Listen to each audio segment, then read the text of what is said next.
ner malakan yam kana diala content barwanya lingwas me biya kamalkan Nuer TV an gwas me jo banaling bana racha ka kwishwari ke lodge ten content sha kan ray which ka juba ka shala don wa sha nang ray which ka nasir bana kula right ka kwidian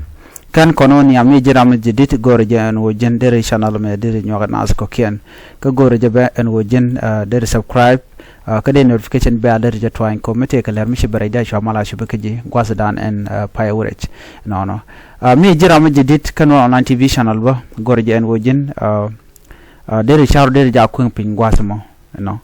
ban jome ban jakwen ka dob andan en chajalat keje ke che to keje of course lera me lerm be ke lerm je mo goro de ling an ideal ko on tama gor kon kon tin lat ko den bana lingo gwa ke rejectin kon de lat ke kuma ke yadit so ka kuje mo de kon yo titi ke jawon lero de kon aling bana shogo manan lero gwa sama men yaman goro no bialing you know kan shootin chanang re which ka nasir gwadman tisha nangre we can nasir ko ne me ripon mishala beken en go cha chur tone cha ka nangre we can nasir de je sha tur sha jena la tur dung renal dana kut ke kwala nangre we can nasir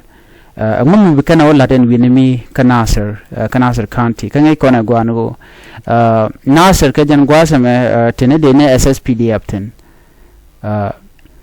kan shure kan nang natin chanang kanasir ngum bi kana wala ren widemi so jandana bana kwen gwadame ka bana jeling ka manana shikana lat kaniti konti la kum kirmi yadi re wiki juba kan shure dial chaka tol gwana ken dial ma shaga tolo shani shoko kudang bakel shaga je kul bakel wonyam no ken ke suspect ne ken de shagu jano ken ka chur chiyo chagu captain e shikan dor shikana lat bat cha kem ka gwana ken diaran tekenten so lo kana rabmi mo dong tik drelo ke tik mi barbar dan ka chaju jigan gunamo ka bar ki madaka kwang ki madaka tabaji kaf nona shirga mala alat ni won bo kumeno atok me pin amana mo ke je kana ne kan mane amugwa panin no de ne kon lat ke je de ka kaf you know de ka discipline amugwa no that is a good things right but misha ku kan lo kan chagala yare wika juba ba kan nangre which kan nasr lo chaje no nasen gwa dan na be kan widian ya horten winemi ko nangin kan nasr ngai ne je gwa an wone de ti ka chuer ka loinat no ba kan kan nasr ka penal state no chit ka jodan chalat South Sudan People Defense Force natin content winemi and the government of South Sudan she can these young men tin la jidwiri tin la na lut ka were wi ka juba te ga tin men tin chal ke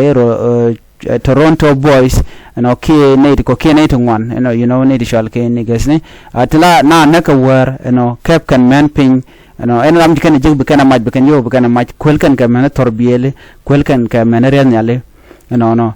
decision we kan nan lat gwaza men go ba kan kan nasir de jene me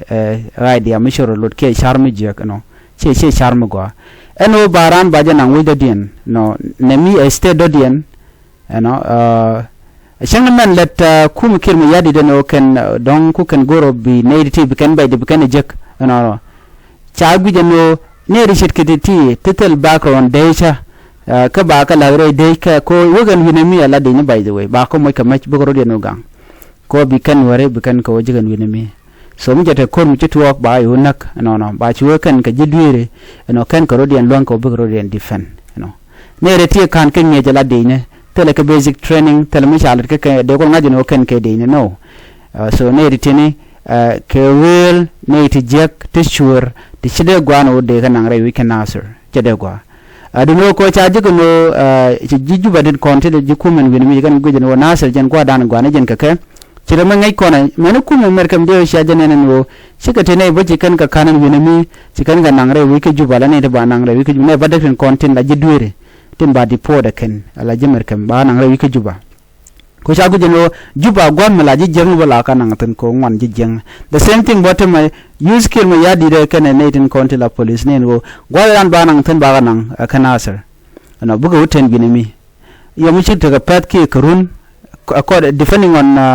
the scene dana cha lat court kene the content chika look no ko tanin ke jom chala da wane die che cha kan I think ne ti ne de konde che nyal ti kan dom ke to ke nyal ke chi ka video ni kan galat ke kwi nyal no shi gwan nyal che wo che report cha dole ya kep jem ku na li ne ko ba ne tin content go ke no ke suspect ni no ba ko kep re which ke juba ke area ne kendial so kap den chi janare de go kep ko gwaye ba do ba ga nang re we kan answer ba nang ko lang ki dorin ko kien dong de nang bon ke lung shuk ki go de ko kien ko de nang ten so mu to kan tama chi re ke la reg mudit ko surun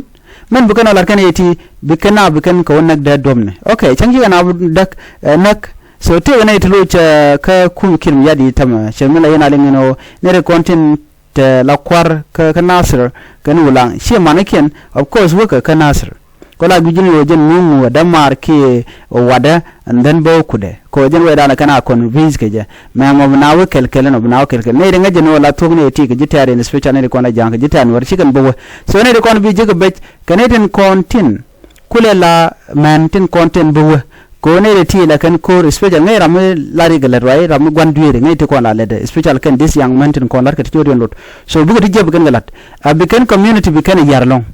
okay